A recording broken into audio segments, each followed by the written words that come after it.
Hello friends, টেকসেনিং online চ্যানেলে আপনাদের সকলকে জানাই স্বাগতম। গত দুদিন আগে পুলওয়ামাতে যে ঘটনা ঘটেছে তার জেরে কিন্তু সকল দেশবাসীর মুখে একটাই দাবি, বদলা চাই, যার সরাসরি অর্থ হচ্ছে যুদ্ধ চাই।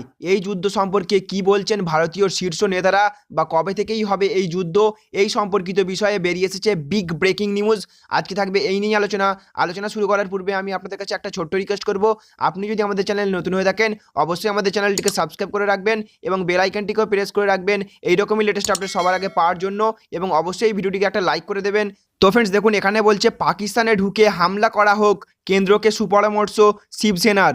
অর্থাৎ ফ্রেন্ডস, শিবসেনা বলতে চাইছে পাকিস্তানকে এবার যোগ্য শাস্তি দেওয়া হোক, পাকিস্তানে ঢুকে তাদের ওপর হামলা করা হোক। এই ঘটনা একদম বরদাস্ত করা যাবে না।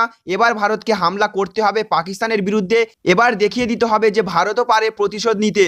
অপরদিকে আসাদউদ্দিন ওয়াসি কি বলছেন আমরা জেনে নিই।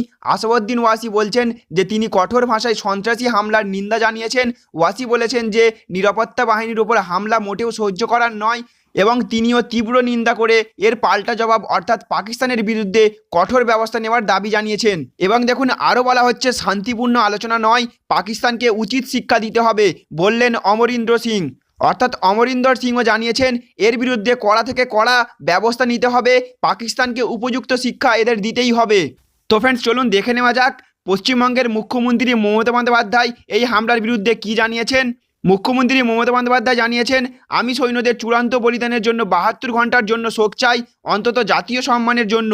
শুধুমাত্র একটি পতাকা এটির জন্য যথেষ্ট নয়। তিনি দিল্লি থেকে ফিরে আসার পর সাংবাদিকদের একথা বলেন। তিনি আরও বলেন যে আমরা এই ঘটনার সঙ্গে রাজনীতি করতে চাই না, তাই আমরা কিছু বলিনি। শুধু আমাদেরই নয়, বিরোধী দলীয় অন্যান্য সকল দলই এ ব্যাপারে কিছু বলেননি। আমরা যা বলেছি তা হলো আমরা আমাদের দেশবাসী দ্বারা দাঁড়িয়ে আছি। তিনি বলেন, আমরা দেশবাসী ও আমাদের জওয়ানদের প্রতি একাত্মতা প্রকাশ করতে চাই। আমি আমার জওয়ানদের সালাম জানাচ্ছি। এবং অপরদিকে রাহুল গান্ধী বলেন, কেন্দ্র ও নিরাপত্তা বাহিনীর পাশে থাকারই বার্তা দিলেন রাহুল গান্ধী। তিনি বলেন, এই ঘটনাটা ভারতের আত্মার ওপর আঘাত এনেছে। এই নিয়ে আমরা কেউ রাজনীতি খেলা খেলতে চাই না। এর বিরুদ্ধে অতি তৎপর কড়া ব্যবস্থা নেওয়া হোক। তাহলে ফ্রেন্ডস বুঝতে পারলেন, ভারতের সমস্ত নেতাদের একটাই দাবি, এর বিরুদ্ধে কড়া ব্যবস্থা নেওয়া হোক। অর্থাৎ এক কথাই বলা যায়, যার অর্থ যুদ্ধ। কিন্তু যুদ্ধটা কবে হচ্ছে? তবে যুদ্ধ এমনি এমনি হয় না, যুদ্ধ করতে গেলে লাগে প্রচুর পরিমাণে যুদ্ধাস্ত্র। দেখে নেওয়া যাক ভারতবর্ষের কাছে কত যুদ্ধাস্ত্র রয়েছে। এখানে বলছে এখনই যদি যুদ্ধ বাঁধলে কতদিন লড়াই চালাতে পারবে ভারত। কম্পট্রোলার অ্যান্ড অডিটর জেনারেলের পেশ করা রিপোর্টে বলা হয়েছে, যে পরিমাণ গোলাবারুদ মজুদ রয়েছে তা দিয়ে মাত্র 10 দিনের চাহিদা মেটাতে পারে। রিপোর্টে বলা হয়েছে পুরোপুরি যুদ্ধে নামতে ওয়ার ওয়েস্টেজ রিজার্ভ হিসাবে 40 দিনের প্রয়োজনীয় অস্ত্র গোলাবারুদ থাকা উচিত। বিভিন্ন কারণে সেনা ওই পরিমাণ কমিয়ে 20 দিনের অপারেশনাল ওয়ার রিজার্ভ করেছে। সেনাবাহিনীর ভাষায় মিনিমাম অ্যাকসেপ্টেবল রিস্ক লেভেল বজায় রাখা যাচ্ছে না। 55% এমন গোলাবারুদ রয়েছে যা দিয়ে 20 দিন যুদ্ধ করা যাবে না। আবার 40% এমন গোলাবারুদ মজুদ আছে যা দিয়ে 10 দিনও যুদ্ধ করা যাবে না।